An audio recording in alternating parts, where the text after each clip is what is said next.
Most people work their entire lives and never realize they were playing the wrong game. You wake up early, trade hours for money, celebrate small raises, fear layoffs, repeat the cycle, and you call that stability. Sit with that. You were taught to be reliable inside a structure that keeps you dependent on it. You were taught to measure progress by a paycheck that stops the moment you stop. You were taught to chase promotions as if climbing a ladder inside a cage is freedom. The wealthy do not chase paychecks. They play a different game entirely. They own assets. They build machines that produce money without their presence. They understand what you were never taught. Time is finite. Assets are infinite. And the game of wealth is not about earning more. It is about owning more. This is not hype.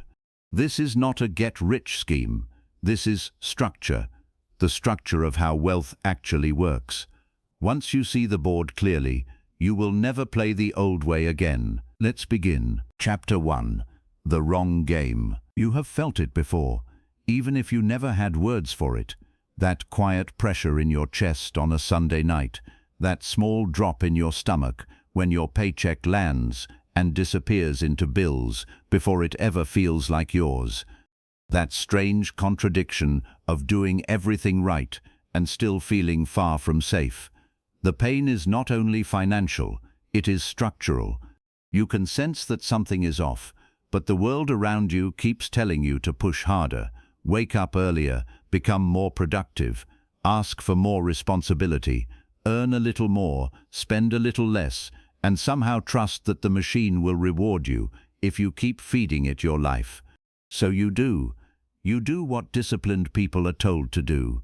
You work, you adapt, you become useful, you become dependable, you become tired. And because the system gives you just enough progress to keep you loyal, you mistake movement for escape. That is the trap. The salary trap does not look like failure. It looks like progress. That is why it is so effective. A salary gives you the feeling of certainty.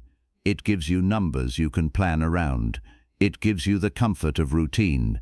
And routine is seductive because it calms fear. You know when money is coming. You know how much is coming. You know how your life is supposed to look. But a cage with a schedule is still a cage. Pause for a moment. Read that again in your mind. A cage with a schedule is still a cage. Most people never question the game because the game is dressed like adulthood. Get the job, keep the job, earn more, spend carefully, maybe buy a house, maybe save for retirement, maybe hope your body stays strong enough to carry you through decades of service. Maybe pray no crisis interrupts the plan, maybe call that wisdom. But it is not wisdom if the structure keeps you vulnerable. When you trade time for money, your income is handcuffed to your presence. If you stop, the money stops. If you get sick, the money slows. If the company cuts costs, the money disappears. If the economy shakes, your stability was never stability at all. It was borrowed confidence, built on someone else's decision to keep paying you. That is not control. That is dependence wearing a tie. You can be smart and still lose in this game. You can be disciplined and still lose. You can be ethical, consistent, educated, loyal, and hardworking, and still never become wealthy, because wealth is not created by effort alone. Wealth is created by structure. And if the structure of your income requires your time every single time, a ceiling is built into your life before you ever begin. This is why working harder inside the wrong game never solves the problem. It only deepens your loyalty to the problem. You get better at surviving the system that is draining you. You become more efficient at functioning inside a design that was never built to make you free. That is why so many capable people feel trapped without understanding why. This is not blame. This is recognition. You were not foolish. You were trained. From childhood, you were rewarded for obedience, not ownership. You were taught to submit your time for approval, show up on time, follow instructions, complete tasks, pass tests, get credentials, become employable. Even the language matters. Employable, useful to another structure, valuable because someone else can extract value from your discipline. Then you carry that same identity into adult life and expect it to make you wealthy. It will not. Employment can feed you. It can train you. It can stabilize you for a season. It can even help you build a base. But if it becomes your entire financial strategy, then your future is chained to the ongoing sale of your life, by the hour, by the week, by the month. And the world normalizes this so completely that questioning it can feel almost offensive. People will tell you to be grateful, and gratitude matters, but gratitude without truth becomes submission. You can appreciate what a job provides without worshipping the system that limits you. There is a difference. Most people spend their best decades trying to earn more in a model that grows more expensive the longer they stay in it. Their lifestyle expands with their income. Their commitments expand with their lifestyle. Their fear expands with their commitments. So every raise that was supposed to create relief only creates a larger machine to keep feeding. That is why high earners can still feel poor. That is why successful people can still feel fragile. That is why a person can look stable from the outside and feel one phone call away from panic on the inside. Because the issue was never just the amount, the issue was the game. A salary is not evil. Effort is not pointless. Discipline is not the problem. The problem is mistaking income for independence. The problem is calling activity progress when the structure beneath the activity still leaves you exposed. The problem is spending years polishing the wrong weapon for the wrong war. Let the truth stand. You do not need more motivation to keep running harder on the same treadmill. You need to see the treadmill. This is the moment many people resist, because once you see the game, responsibility enters the room.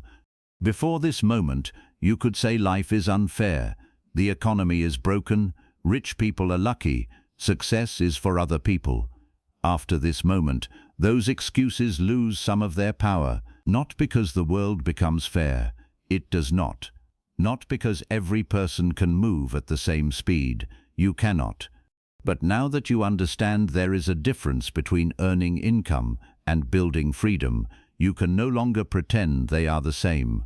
Truth changes the burden. It does not make the road easy. It makes the road visible, and visibility is power. The first real shift in your financial life does not happen when your paycheck grows. It happens when you stop measuring your future by paychecks at all. It happens when you understand that the game most people are trapped in is a game of survival, not a game of ownership. It happens when you realize that the wealthy are not simply better workers. They are operating under a different set of rules. That realization is quiet at first, almost unsettling, because it forces you to ask a dangerous question. If the game I was taught to master was never designed to make me free, then what game creates freedom at all? The answer begins where earned income ends and structures begin. Chapter 2. How the rich actually make money. Once that question enters your mind, old assumptions begin to crack. You start to notice that people with real financial power do not seem to live by the same laws as everyone else. They do not panic the same way.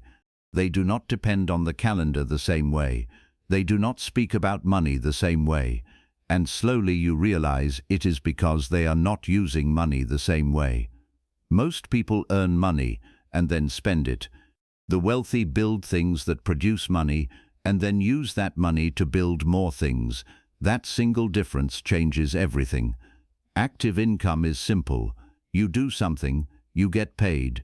You work a shift, you provide a service, you close a sale, you finish a project. Money appears because you performed. There is nothing mysterious about it. It is the oldest model in the world. Labor in exchange for income. Passive income is different. It does not mean money from nothing. It means money from structures that continue to produce after the initial effort is complete, or when management becomes minimal. a rental property that pays each month, a business that runs with systems and people, a portfolio that generates dividends, a piece of intellectual property that sells while you sleep, a platform that earns from attention long after the original work was created. This is where most people misunderstand wealth. They assume the rich make more money because they work more hours or possess some secret force of genius. Sometimes they do work hard, often they work intensely, but the point is not the hours. The point is the leverage. The wealthy stop selling their time directly and start building machines that sell at scale. An asset is that machine, not a trophy, not a label, a machine. When you hear the word machine, the concept becomes clearer. A machine does not ask how tired you are. A machine operates. It produces. It repeats. The wealthy focus on ownership of productive machines. Some machines are physical, some are financial, some are digital. Some are made of people, contracts, systems, property, code, or audience. But the principle never changes. Build once, improve steadily, let it produce repeatedly. This is why the rich get richer without increasing their hours. Hours do not scale well, assets do. A person has a fixed number of hours in a day. A system does not. A person can only work so much before exhaustion sets in.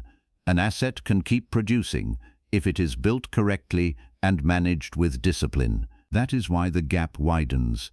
An earner lives in a loop. Work, get paid, pay bills, recover. Work again. An owner lives in a flywheel. Build, acquire, improve, reinvest, expand. Each cycle increases the next cycle. The effort compounds because the structure compounds. And compounding is when wealth becomes almost invisible to people still trapped in earned income thinking. They see the result, but not the process. They see the person with freedom and assume privilege or luck. They do not see the years spent acquiring assets, redirecting cash flow, resisting lifestyle inflation, and allowing time to do the heavy lifting. Time is brutal when you sell it. Time is powerful when you own things that multiply through it. Read that slowly in your mind. Time is brutal when you sell it.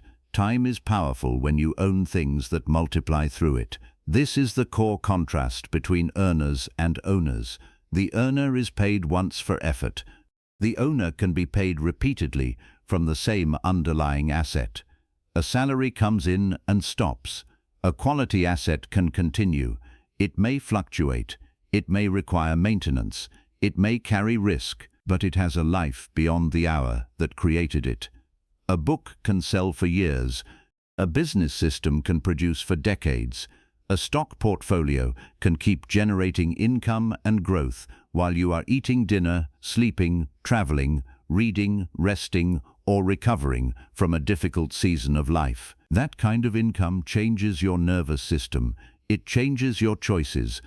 It changes the way you move through the world because your survival is no longer fully chained to daily performance. You begin to gain distance from urgency, and distance from urgency creates clarity. Clarity is wealth too. The wealthy are not only richer in money, they are richer in optionality. They can wait. They can say no. They can make decisions based on strategy rather than panic. The person living only on earned income often cannot. Every decision is shadowed by the need to preserve the paycheck. That pressure weakens courage. It weakens patience. It weakens judgment. This is why owning assets is not just a financial tactic. It is a power shift. It gives you negotiation power because you are less desperate. It gives you time power because not every dollar requires your presence. It gives you emotional power because you are no longer terrified by every disruption. And over time, it gives you compounding power because each asset becomes a worker in your financial army. Most people have only one worker, themselves. The wealthy build many. Think about that. While most people are trying to become more valuable employees, the wealthy are trying to acquire more financial workers. Dollars deployed into assets become employees that never sleep, never complain, and never ask permission to keep producing. Each dollar with a job becomes a silent servant. Each dollar spent only on image becomes a soldier lost before the war begins. This is why the rich do not obsess over salaries. They understand that a salary is only raw material. It is not the final goal. The paycheck is the seed, not the tree. The question is never only how much you earn. The question is how much of what you earn is being converted into ownership. That conversion is the whole game. A person earning modest income but consistently buying productive assets can outgrow a high earner who spends everything maintaining an expensive identity, because status eats cash. Assets produce it. Consumption makes you look rich. Ownership makes you resilient. And resilience matters more than appearance. The wealthy know that money is most powerful not when it is displayed, but when it is deployed. The strongest asset owners often look calm because they understand a truth most people ignore. Real wealth is not the amount you touch. It is the amount that works without you having to touch back. That is when the word asset stops sounding abstract and starts becoming urgent, because if wealth is built through ownership, then everything depends on understanding what actually qualifies as ownership that pays. Chapter 3. What an asset actually is. Now the illusion gets stripped away, not with cruelty, with precision. Because until you define an asset correctly, you will spend years congratulating yourself for buying things that quietly weaken you. Most people think an asset is anything valuable, anything expensive, anything respectable, or anything that makes them feel established.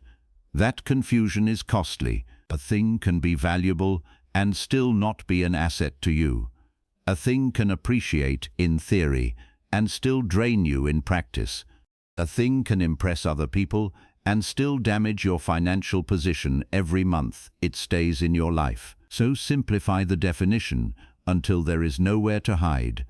An asset puts money into your pocket. A liability takes money out of your pocket. That is the clean line. It is not about emotion. It is not about social approval. It is not about what you hoped the purchase meant. It is about cash flow. Does this thing reliably create income, growth, or savings beyond its cost, with little direct labor from you once it is set up well?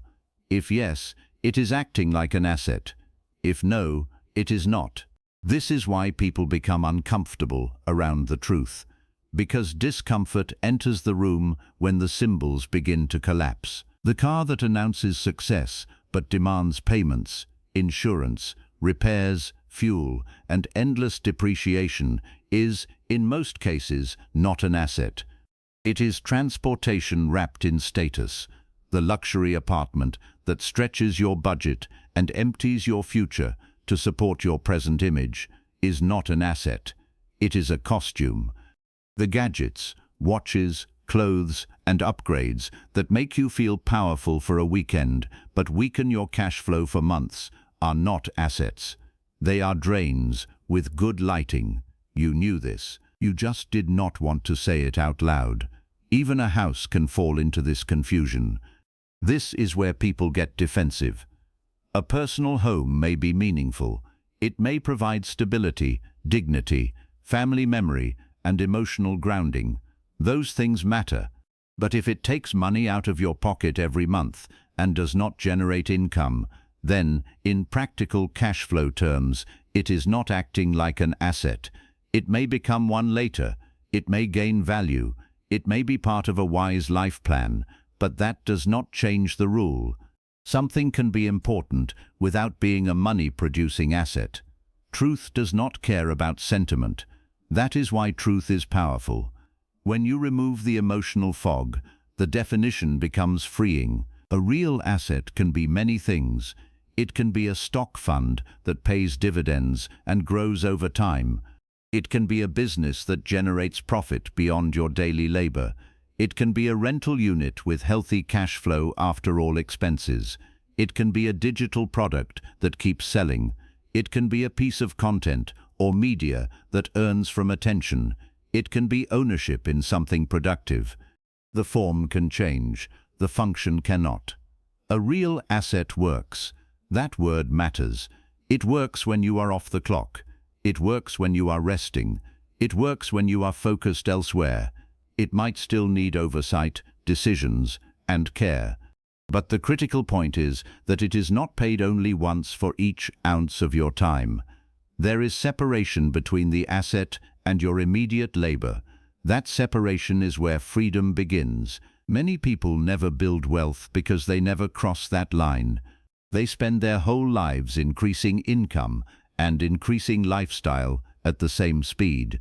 Every new dollar arrives already assigned to a larger car payment, a better neighborhood, more consumption, more appearance, more proof that their life is working.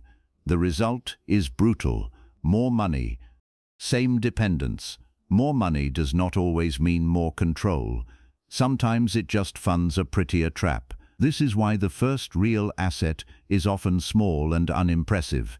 It does not need to impress anyone. It needs to teach you the model. A small investment account that buys productive funds every month. A modest digital product that earns a few sales while you sleep. A side business system that can produce without your direct presence every minute. The number is not the point at first. The principle is the point. You must own something that proves money can arrive from structure, not only from labor. That first proof changes your psychology. It is no longer theory, it becomes evidence. And evidence is stronger than motivation. Once you receive income from an asset, even a small amount, your relationship with the world shifts. You realize money can come from ownership. You realize your paycheck is not the only source. You realize that effort can be stored in a structure and repaid over time. That is a dangerous realization for a person trained only for employment, because it breaks the spell. It breaks the lie that your body and your schedule are the only engines available to you. It also forces a harder truth. Many of the things you wanted were never signs of wealth. They were signs of spending. This distinction matters because spending can mimic wealth from the outside while destroying it underneath. A person can look successful and still be building nothing. A person can live modestly and still be quietly becoming powerful. The world rewards display. Reality rewards ownership. That is why discipline matters so much here. Not only the discipline to work, but the discipline to see clearly. The discipline to stop naming liabilities as assets because it protects your ego. The discipline to stop buying symbols of freedom at the cost of actual freedom. The discipline to redirect capital toward things that can stand on their own feet and produce. This is not glamorous at first. That is exactly why so few people do it. They want the feeling of wealth before they build the structure of wealth. They want the look before the engine. They want the applause before the power. But power grows in silence, and the first real asset often begins there too. Quietly, small, almost invisible. A purchase no one praises. A system no one notices.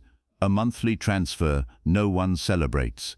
Yet beneath that quiet action is the beginning of a new life. Because once you understand what an asset actually is, you can no longer waste years pretending your way into freedom. Then another truth arrives. Even if you earn well, the math of salary itself still moves too slowly for the life you think you are building. Chapter 4. Why salary is the slowest path. This is where the numbers expose the emotion, not to intimidate you, to liberate you from wishful thinking. Many people know they feel trapped, yet they still cling to the idea that one more raise, one more promotion, one more bonus, one more year of grinding will eventually create enough breathing room to change everything. Usually, it does not. A salary has a ceiling built into its design. That ceiling may be high or low depending on your field, your skill, your leverage, and the market around you, but it is still a ceiling. Someone decides the range, Someone approves the increase. Someone controls the budget. Even when you negotiate well, you are still operating inside a box. And every year that passes inside that box costs more than people realize, because time is not neutral in wealth building. Time either compounds for you or delays the moment compounding begins. That delay is expensive. Imagine two people. One earns 70,000 and spends nearly all of it. The other earns the same amount, but systematically redirects a portion into productive assets every month. After 10 years, their incomes may look similar on paper, but their structures are not remotely the same. One has 10 years of consumption behind them. The other has 10 years of ownership. One still needs the next paycheck. The other has built engines that have started to contribute. That is the difference between motion and multiplication. Motion looks busy, multiplication looks boring, but boring wins. Now take it further. A raise feels powerful because it is immediate. An extra 5,000 or 10,000 per year creates emotional relief. It feels like advancement. But if your expenses rise with your income, the raise simply feeds a larger version of the same dependency. You feel richer without becoming freer. The number changes, the structure does not. And then taxes enter the picture. Earned income is often taxed more aggressively than income from certain assets. The exact laws change across countries and time, but the pattern is consistent. Labor gets hit first. Growth in assets can be deferred, sheltered, or treated differently depending on how you build. Business structures create options. Investments create options.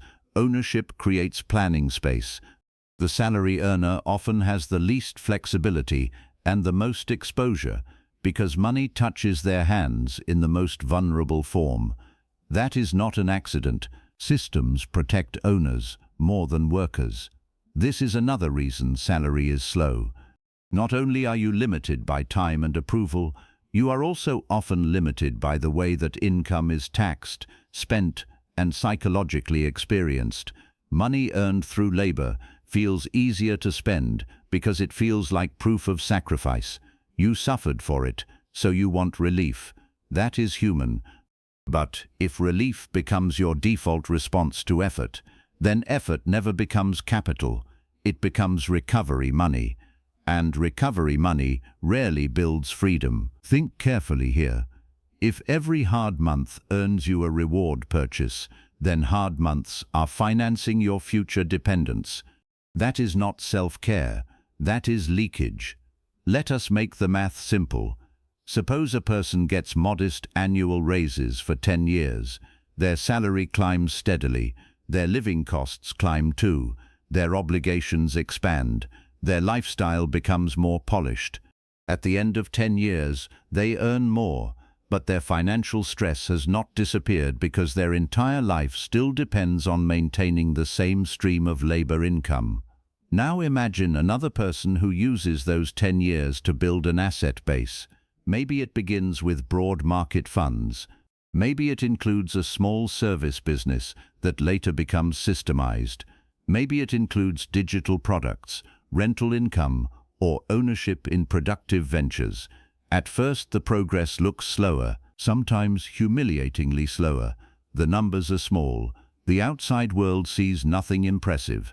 But year by year, the asset base begins generating returns, then cash flow, then optionality. At some point, the slope changes. What looked slow becomes force. That is the hidden violence of the salary path. It can consume the very years when your first assets should have been given time to grow. The cost is not only the money you did not make, it is the compounding you postponed.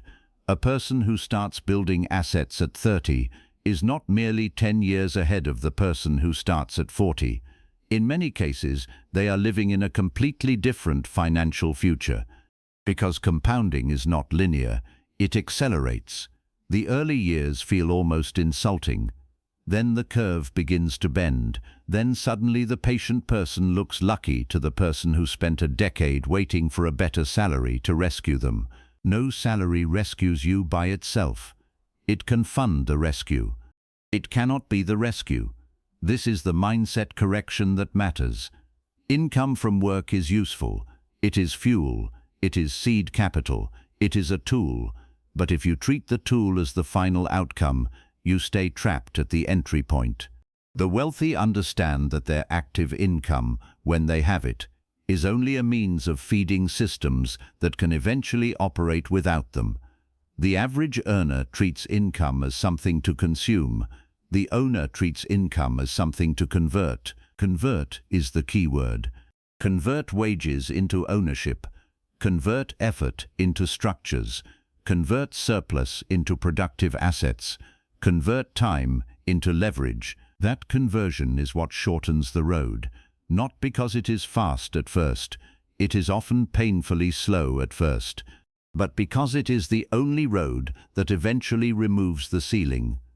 A salary can rise, but it almost always rises under control. An asset base can expand without the same hard limit because the returns can be reinvested, the system can be duplicated, the income can produce more income. That is why the long path of salary is often slower than the short pain of disciplined ownership. Most people want certainty. That is why they choose salary. Then they spend decades discovering that certainty without leverage becomes a quiet prison. The real urgency is not panic. It is understanding. Once you see how slow the salary path truly is, you stop waiting for the next raise to change your life. You start asking a harder question. If freedom does not begin with a bigger paycheck, where does it begin in practical terms? Especially if your resources are limited and your life is already full. It begins with something small enough to start and real enough to teach. Chapter 5. The First Asset. This is where excuses lose some of their strength, because the mind loves abstract problems it never has to solve. But the moment the conversation turns practical, truth becomes harder to avoid. Most people do not fail to build assets because they lack access to some grand opportunity. They fail because they never begin with a first one. The first asset matters for a reason that has little to do with size. It is proof. Proof that your money can do something other than disappear into consumption. Proof that ownership is not reserved for a distant version of you. Proof that discipline can be converted into something that continues to work after the initial act is complete. That proof is priceless. A first asset on a limited budget need not be dramatic. It might be an automated monthly investment into broad productive funds. It might be a small digital product built once and sold repeatedly. It might be tools or equipment that create income beyond your direct hours. It might be a simple business system that can bring in revenue even when you are not personally closing every transaction. It might be a modest stake in something productive. The form matters less than the function. It must teach you the rule. Put in capital or effort once. Create the possibility of repeated return. This is why waiting to feel ready is such a dangerous habit. Readiness is often just fear wearing a careful face. You think you need more money, more time, more certainty, more knowledge, more confidence. Sometimes you do need some of those things, but most of the time you need less drama and more movement. You need one clear action repeated with discipline until the model becomes familiar. The first asset does not need to impress anyone. It needs to exist. People sabotage themselves because they are addicted to scale before proof.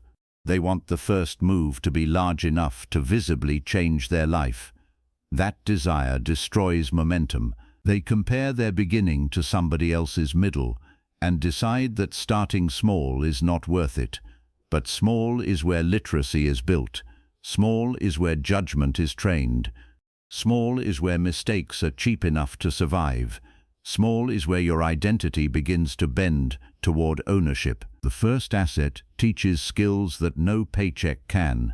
It teaches patience because results are not instant. It teaches restraint because money must be redirected instead of spent. It teaches analysis because you begin to judge purchases by return rather than emotion. It teaches control because every dollar starts to look like a future worker instead of a temporary mood regulator. And then something deeper happens. You begin to feel the difference between earning and owning. That feeling changes you. The first time you see money arrive from something you built or bought, without trading another hour in that exact moment, the old worldview weakens. Maybe it is a small dividend. Maybe it is a sale while you sleep. Maybe it is profit from a system that operated without your hand on every lever. The amount might be tiny. It does not matter. The emotional effect is enormous. You realize that the paycheck is not the only door. That realization can be worth more than the income itself, because now the model is real. This is why the first asset should be chosen for clarity, not glamour. Choose something understandable enough that you can see how it produces. Choose something small enough that fear does not own the decision.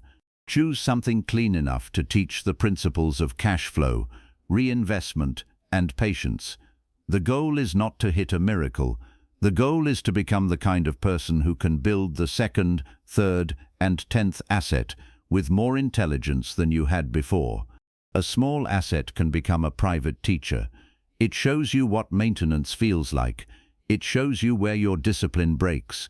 It shows you whether you chase emotion or follow systems. It shows you how often you want to interrupt compounding to fund comfort. And if you listen, it will show you the real obstacle is rarely money alone. It is often inconsistency.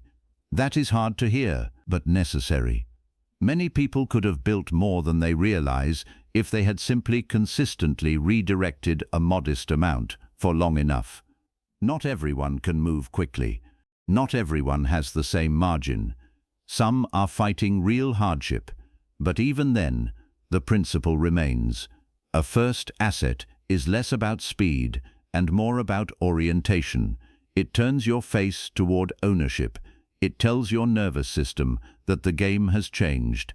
The psychology of this matters because confidence does not come first. Evidence comes first. You do not wait to feel like an owner. You build something small that behaves like ownership, and your identity begins to catch up. Every month you continue funding that asset. Every choice you make to protect it. Every temptation you resist to consume what could have compounded. You are strengthening a different part of yourself, the disciplined part, the part that values silence over display, the part that chooses power over appearance. That part grows slowly, but it grows, and once it grows, your decisions start looking different. You stop asking what you can afford right now and start asking what you can own that will pay you later. You stop seeing spare cash as permission to spend and start seeing it as raw material. You stop measuring progress only by comfort and start measuring it by independence. That is when a first asset becomes more than a line item. It becomes a line in the sand. On one side is the old pattern: work, spend, repeat. On the other side is a new pattern: earn, convert, build, protect, repeat. The numbers may still be small, but the direction is no longer small, and direction matters more than intensity when the game is compounding. Most people want a stream of passive income because the phrase sounds easy, but freedom is rarely built by chasing isolated streams. It is built by constructing systems that can feed themselves, strengthen themselves, and continue producing even when your attention shifts. That is where the game gets serious. Chapter 6. Building systems, not streams. A single stream can feel like victory when you have lived your whole life dependent on a paycheck. And to be fair, it matters. Any income source that is not chained directly to your hours is a meaningful step. But if you stop there, you risk misunderstanding the deeper structure of wealth. A stream is money flowing in. A system is the structure that keeps creating, protecting, and expanding that flow. That distinction matters because streams can dry up. Systems adapt. Streams can be spent. Systems can reinvest. Streams can comfort you. Systems can free you. Most people think too small because they are conditioned by earned income thinking. They ask how I can make extra money. That question is not wrong. It is incomplete. The stronger question is, how can I build something that continues to produce, improve, and multiply with less dependence on my direct effort over time? That is systems thinking. A simple example makes it clear. If you create a side service and every dollar still requires your full attention, you have built another job. It may pay more. It may give you more control. It may be smarter than your employment, but it is still heavily dependent on your presence. If instead you begin to document the work, standardize the process, delegate repeatable parts, create products from repeated knowledge, build distribution, automate collection, and turn individual effort into repeatable structure, then you are no longer only making money. You are designing a machine. More income is helpful. More structure is powerful. Wealth lives in the second one. Systems compound because they create feedback loops. Profit gets reinvested into growth. Growth creates more cash flow. More cash flow funds more assets. More assets create more resilience. Resilience allows better decisions and longer time horizons. Over time, the system becomes less fragile because it is no longer one pipe feeding your life. It is a network. That is what most people are missing. They are searching for a stream when they should be building an ecosystem. One productive asset should not only pay you, it should help finance the next. One system should not only produce relief, it should create capacity. This is why reinvestment is the engine of asset growth. Without reinvestment, income can improve your lifestyle. With reinvestment, income can improve your structure. The wealthy understand that cash flow without discipline often becomes waste. So they direct it, they assign it, they force money back into production before lifestyle can claim it. This is not deprivation, it is strategy. It is the refusal to interrupt future power for present vanity. And vanity is expensive. The most dangerous phase in wealth building is often early success. That is when people start spending the evidence. A small business begins to work, so they celebrate by inflating their life. A portfolio grows, so they feel richer and loosen their standards. A side income appears, so they treat it as bonus consumption rather than system fuel. This is how streams plateau. They are harvested too early, too emotionally, too carelessly. A system thinker acts differently. They ask what this cash flow makes possible next. They look for ways to stabilize the asset, strengthen the margins, reduce fragility, expand distribution, improve efficiency, and turn each gain into an additional layer of production. They are not just receiving, they are engineering. This is the mindset shift from earner to builder. And yes, it can happen while working a regular job. That matters because many people assume system building is only for those with abundant free time. It is not. It begins with disciplined windows, early mornings, controlled evenings, weekends with purpose, money set aside automatically, processes written down, repeated tasks organized, spending tracked, small productive moves layered atop a normal life until a machine begins to emerge. This is less dramatic than people want. That is why it works. Most people lose because they chase intensity. They want sudden escape. They want the perfect idea. They want fast proof. Systems are built through repetition, boring repetition, controlled repetition, thoughtful repetition. You make a decision once, you automate it, you protect it, you improve it, then you let time press against it. That is how structures harden. The phrase passive income can be misleading because it suggests an effortless reward. In reality, Real passive income is often delayed active discipline. Work first, structure first, learning first, mistakes first. And only later does the system begin to feel passive relative to the effort that built it. This truth matters because if you romanticize passivity too early, you will quit when reality feels demanding.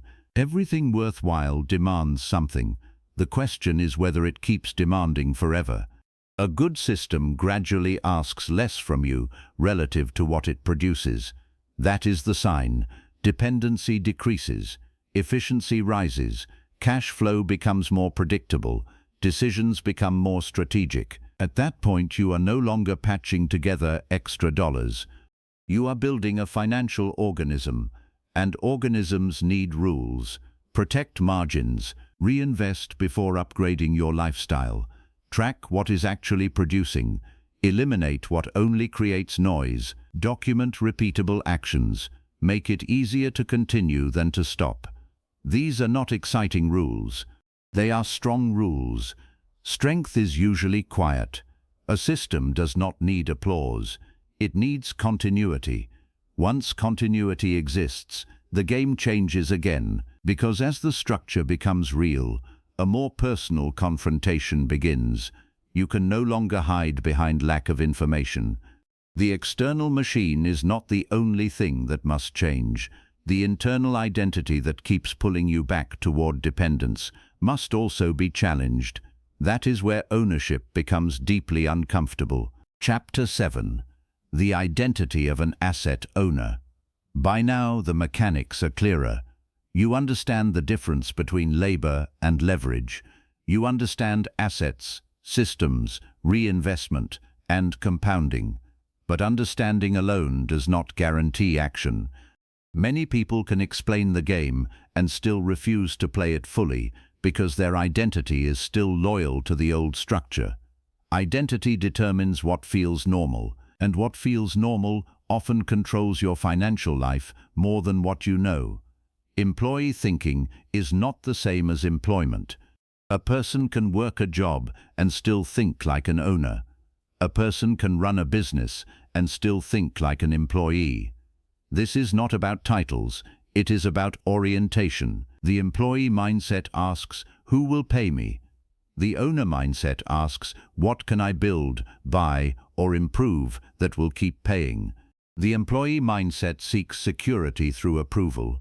The owner mindset seeks security through control. The employee mindset waits for opportunity. The owner mindset prepares structure. That difference enters every decision. How you spend, how you save, how you judge risk, how you use time, how you respond to uncertainty. Identity is not a slogan. It is a pattern, and patterns tell the truth. Most people stay on the salary path because it keeps their self-concept intact. It lets them remain the reliable worker, the responsible adult, the person who did what they were told. Ownership threatens that identity because it requires initiative without guarantees. It requires decisions that are not initially socially rewarded. It requires saying no to visible upgrades in order to fund invisible strength. It requires tolerating ambiguity. And many people would rather remain familiar than become powerful. That is the real battle. Not only money, self-concept. The employee identity often looks like this. You want clear instructions. You want permission before moving. You want certainty before commitment. You want to be told what success should look like. You want praise for diligence. You want the discomfort of risk removed before you act. All of that is understandable. None of it builds high-level ownership. Ownership asks more of you. It asks you to think in terms of resources, not excuses. It asks you to see time as capital, not only as exhaustion. It asks you to stop treating discipline as punishment and to start treating it as a matter of self-respect. An owner does not need to feel rich to act rich in the only way that matters. Rich in patience, rich in restraint, rich in control. This is why beliefs matter so much. If you quietly believe money is mostly luck, you will never build with conviction. If you believe wealthy people are all corrupt, you will sabotage your own accumulation to protect your identity. If you believe enjoying life must always look expensive, you will keep consuming the seed. If you believe your job is your real safety, you will neglect building any structure outside it until it is too late. Beliefs become behavior. Behavior becomes finance. Finance becomes destiny. That chain is brutal because it often operates in silence. You do not notice the belief when you buy the liability. You do not notice the identity when you postpone the investment. You do not notice the fear when you demand certainty before action. You only notice the result years later, when you have income but no independence, effort but no leverage, intelligence but no structure. This is why the shift must happen early, even before the assets are large. You adopt the owner identity before the evidence is overwhelming. Not because you are pretending, because you are practicing. You begin asking owner questions. What does this money become if I do not spend it? What system would reduce my dependence? What asset could this year finance? What am I protecting? What am I building? What future version of me benefits from this restraint? Those questions reshape your nervous system, slowly, quietly, permanently. An owner is not simply someone with more money. An owner is someone whose choices align with future control. That means being willing to look ordinary while building something extraordinary. It means not needing every dollar to soothe your present emotions. It means thinking beyond the next month. It means accepting that freedom often feels uncomfortable before it feels rewarding, because at first you are cutting against the rhythm of the culture around you, and the culture around you is loud. It tells you to spend, to celebrate. It tells you to upgrade, to prove yourself. It tells you to display before you secure. It tells you comfort is the goal, but comfort without control is fragile. The owner identity sees through that. It is not cold, it is clear. It understands that every financial choice is also a character choice. Every indulgence is not evil. Every purchase is not foolish, but repeated unconscious spending is not harmless. Repeated delay is not harmless. Repeated dependence is not harmless. Eventually these patterns harden into a life. You do not become an owner on paper first.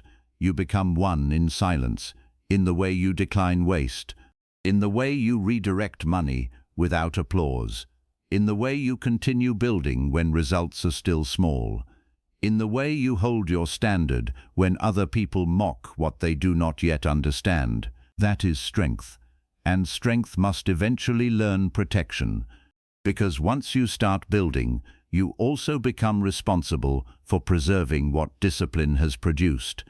Accumulation without protection is just temporary success waiting to leak away. Chapter 8. Protecting what you build. Building is seductive because it feels active. Growth gives you stories to tell yourself. Numbers moving upward create energy. Progress is visible. Protection is different. Protection feels slower, less glamorous, less exciting. But without it, everything you build remains vulnerable to your own impulses, to poor planning, and to preventable mistakes. A bucket with a hole in it can still be filled for a while. That does not make it sound. Lifestyle inflation is one of the most common holes. It arrives quietly. You earn more, so you spend more because now it feels justified. You tell yourself you have worked for it, and in a sense you have. But if every increase in income immediately creates an increase in lifestyle, then your asset building never gains real momentum. Growth keeps getting intercepted. The future keeps financing the present, and the present is never satisfied for long.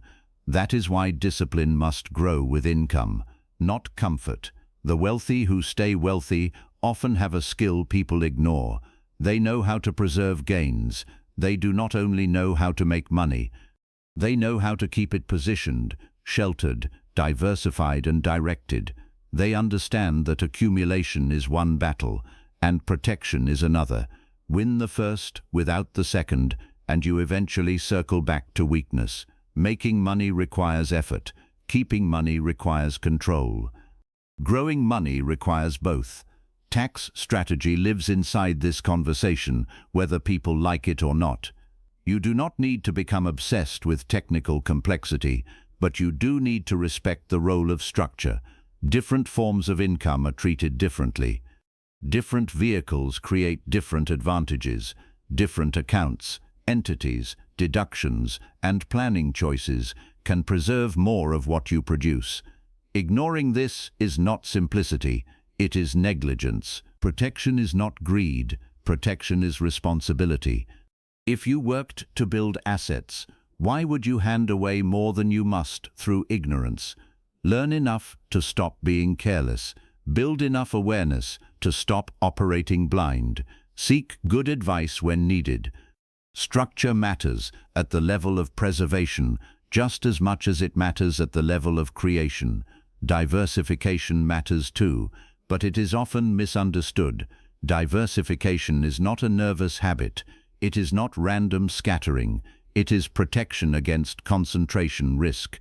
It is the understanding that no single asset, market, business, or stream should have the power to destroy your entire position if it weakens. The point is not to dilute everything into meaninglessness. The point is to avoid building a castle on one thin pillar. Strength that depends on one pillar is not strength. It is suspense. Protection also means protecting yourself from yourself. This may be the hardest part. Most financial damage is not the result of dramatic fraud or a total collapse. It is repeated small, undisciplined choices. Pulling from investments for comfort, using profits to fund appearance, expanding fixed expenses too quickly, ignoring risk because recent success created arrogance, believing a good season will last forever, confusing momentum with invincibility. Control matters most when things are going well. That is when standards are tested. A disciplined asset owner does not relax into carelessness the moment money starts moving. They tighten the frame. They create buffers. They hold cash reserves where needed. They ensure what must be ensured.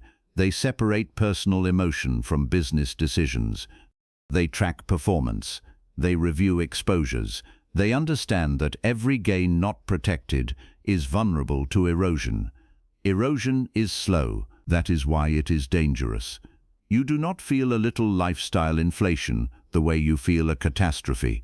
You barely notice it. A nicer habit here, a recurring expense there, a larger payment, a more expensive standard.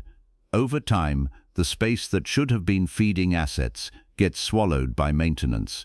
You wake up wealthier on paper and weaker in practice because the machine you built now serves your image instead of your independence. That is a tragic trade, and a common one. Protection requires emotional maturity because it asks you to tolerate not displaying your full capacity. Just because you can afford something does not mean it deserves your money. Just because your assets are growing does not mean your lifestyle should sprint ahead.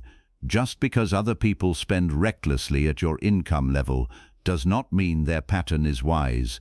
Comparison has ruined many disciplined builders. It makes restraint feel like deprivation instead of strength. But restraint is strength. Restraint is power that knows its purpose. A protected life often looks less impressive than an exposed one. Smaller ego, lower noise, more margin, more patience, more room to survive volatility without panic. That is not accidental, that is design. The goal is not to look like a winner in a short season. The goal is to become hard to break across decades. And decades matter because the full reward of the asset game does not appear quickly enough for impatient people. Its deepest reward belongs to those who can endure the dull middle, hold their standards, and let time finish the work that discipline begins. That is where compounding becomes almost spiritual in its force. Chapter 9. The Compounding Horizon. At first, compounding looks underwhelming. That is why most people abandon it. They want a visible reward for every disciplined act. They want the graph to rise in a way that feels emotionally satisfying right now. But compounding does not flatter impatience. It asks for trust in structure. It asks for continuity. It asks you to keep laying bricks when the building is still too small to impress anyone. This is where the weak quit, not because the method failed, because time insulted their ego. 10 years matter, 20 years changes categories. 30 years can alter the entire bloodline of a family, not because of magic, because repeated productive action under discipline eventually reaches a point where growth begins feeding itself. The early years are mostly proof of character. The later years begin to look like proof of wealth. That is why ordinary assets can produce extraordinary results, not because each move is spectacular, but because time multiplies what consistency protects. A modest monthly investment, maintained over decades, can become a force. A small business system, patiently refined and reinvested, can become a major engine. Intellectual property built and distributed steadily can outlive the urgency that created it. What matters is not only the size of the start, it is the refusal to interrupt the process. Compounding rewards people who can endure being underestimated, including by themselves. This matters because the emotional experience of the middle years can be difficult. You are doing the right things, but the outside world still pays more attention to people who spend more, show more, and flaunt more. Your restraint receives little applause. Your reinvestment is invisible. Your future is growing in silence, while the culture around you worships immediate display. Silence is part of the test. Can you keep building without applause? Can you keep choosing control over comfort? Can you keep your hand off the seed? Most cannot. That is why the payoff is asymmetric. The asset game does not reward everybody equally, because not everybody stays in the game long enough. Many start, few persist. Many build, few protect. Many see early returns, few resist the urge to consume them. Many understand the theory. Few embody the discipline through enough seasons for time to amplify it. This is where the long game becomes a character game. Patience is not passive. It is active restraint in service of future force. It is continuing to fund what matters when emotions are flat. It is holding the line during market fear. It is maintaining systems through boring months. It is resisting the temptation to interpret slow, visible growth as weak, underlying progress. Compounding often does its most important work before you can feel it. Think carefully about that. The person who quits after a few years often misses the steepest section of the curve. They walk away while the roots are forming because the fruit is not visible enough. Then they call the method too slow. The problem was not speed. The problem was exit. They left before time could turn discipline into power. That pattern appears everywhere, in investing, in business, in content, in reputation, in skill, in trust. The world belongs more to those who simply continue wisely past the point where others get distracted, discouraged, or seduced by easier noise than to those who do. This is why the compounding horizon must become part of your identity. You are not building for next month alone. You are not even building for next year only. You are positioning yourself for a version of life that becomes available only after enough seasons of steady ownership. The payoff is not only more money, it is more distance from panic, more freedom from urgency, more power to choose your days, your standards, your relationships, your pace. That is wealth in its mature form, not excess, choice. And choice is purchased through years of disciplined repetition. A decade from now, the person who began small but stayed consistent may look unrecognizable to the person who kept waiting for a dramatic breakthrough. 2 decades from now, the gap can look unfair to anyone who only sees the result. 3 decades from now, the patient builder may be living under a structure so different that comparison is almost meaningless, Not because they were special, because they stayed with the asset, stayed with the system, stayed with the standard. That is the brutal beauty of compounding. It does not ask whether you are flashy. It does not ask whether you feel inspired every morning. It does not ask whether the culture respects your discipline. It only asks whether you continued. And if you continue long enough with intelligence and control, what begins as a quiet financial habit can become a life architecture that permanently changes your options. At that point, the final step is not more information. It is commitment, full commitment, the kind that changes how you live tomorrow morning. Chapter 10. Playing to win. Now the picture is whole. You can see the trap. You can see the difference between earning and owning. You can define an asset. You can respect systems.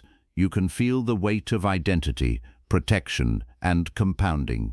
The only question left is whether you will continue living as a spectator to these truths or begin organizing your life around them.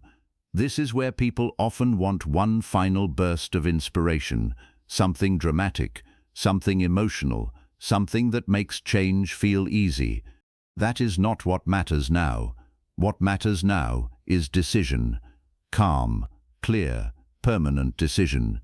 The asset game is simple to describe and hard to live because it asks for a version of you that the old world did not require. It asks you to stop measuring yourself by salary alone. It asks you to treat earned income as fuel, not freedom. It asks you to build at least one real asset, then protect it, then reinvest, then repeat. It asks you to think in years without losing force in days. It asks you to choose silence over display and structure over mood. That is the framework. Earn with discipline, convert with control, build with patience, protect with intelligence, repeat with consistency. Nothing in that list is complicated. Everything in that list is demanding. That is why so few people do it. The daily decisions are where the separation happens. Not in grand speeches, not in elaborate plans, in ordinary moments. What you do with the surplus after the bills are paid. What you do with your evenings. What you do with the urge to upgrade before the machine is strong enough. What you do when progress is invisible. What you do when people around you normalize financial drift. What you do when the paycheck rises and temptation rises with it. Winners in this game are rarely louder. They are more aligned. Your next 12 months matter more than you think, not because you will become financially untouchable in a year, but because a year of clean decisions can reset your trajectory. In a year, you can cut waste that has been draining capital. In a year, you can fund your first or next asset with serious intention. In a year, you can automate transfers, learn the basics of real ownership, create a small system, study tax awareness, reduce emotional spending, and build proof that your life is no longer entirely dependent on one stream. A year is enough to change direction. Direction changes destiny. The old version of you waits for perfect timing. The version of you that wins this game starts before certainty appears. The old version wants to look secure. The stronger version wants to become secure. The old version seeks relief through spending. The stronger version seeks power through ownership. The old version asks, how much can I consume without consequences? The stronger version asks, what can I build that survives me, serves me, and strengthens me? That stronger version of you is not imaginary. It is not a fantasy built on hype. It is a set of repeated choices available to you now. Smaller choices at first, hardly glamorous, often invisible, but real. And reality is what matters. Silence. You do not need another miracle. You need a standard. You need a financial code, a rule set that does not collapse every time emotion gets loud. Maybe you still work a job. Fine, use it. Maybe your margin is small. Fine, protect it. Maybe you have made years of wasteful decisions. Fine, face them. Nothing changes through shame. But nothing changes through denial either. The game does not care where you start. It cares whether you finally start playing by the right rules. And the right rules are unforgiving in the best possible way. They do not flatter you for effort that creates no ownership. They do not reward appearance. They do not care how educated you sound about money if your life still depends entirely on the next paycheck. They ask for truth. They ask for discipline. They ask for control. They ask for repetition. They ask for time. In return, they offer something the salary game rarely can. They offer increasing independence. They offer distance from fear. They offer the chance to move through the world without every decision being haunted by immediate income pressure. That is what it means to play to win. Not to chase extravagance, not to collect symbols, not to prove yourself to people who will forget your upgrades by next week. To build a life where your money is organized around power, not performance. Where your assets begin to carry weight that your body no longer has to carry alone. Where your future is no longer a hope resting on somebody else's payroll decision. This is not about becoming obsessed with money. It is about refusing to remain naive about how power works. Once you understand that, the choice becomes quieter and stronger at the same time. You stop asking whether the asset game is worth it. You start asking how much of your life you are willing to waste, pretending the old game will save you. And the answer, if you are honest, should be none. You were not poor because you lacked effort. You were trapped because effort alone was not enough. A paycheck can feed you. It cannot free you by itself. Time sold is life spent. Time invested into ownership becomes power. Most people want more money. Few want the structure that creates it. Comfort is expensive when it delays control. Status is loud because substance is quiet. A raise can calm fear. An asset can outlast it. What you own shapes how you live. What owns you shapes how you suffer. Discipline is not harsh when it serves freedom. Silence is where real wealth begins. Every dollar is a choice. Every choice is a vote for a future. Consumption feels good quickly. Ownership feels good deeply. The first asset changes your income. The second changes your identity. Protection is respect for what sacrifice created. Compounding is time-rewarding self-control. The rich do not simply make more.